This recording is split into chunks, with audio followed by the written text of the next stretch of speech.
Hello everyone, welcome back to the channel. In today's video, I'm going to show you how you can use the TP-Link Tether application without logging into a TP-Link ID account. Now, a lot of users only want the local router access for changing the Wi-Fi settings or managing their devices without creating a cloud account. So first of all, you need to make sure that your phone is connected directly to your TP-Link router's Wi-Fi network, and this is important because the local management only works when your phone and the router are connected on the same network.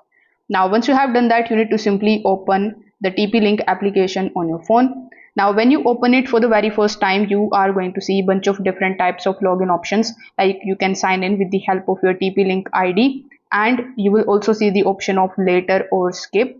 So you just have to simply tap on that and you will be able to basically log in into your TP-Link application account without providing any ID. So over here, when you log in into your account, you need to also enter the router's local admin password. And this is not your Wi-Fi password or a Gmail password or TP-Link account password. It is the router administration password that will be created during the setup. So if this video helped you out, make sure that you like this video and subscribe to the channel. Thanks for watching.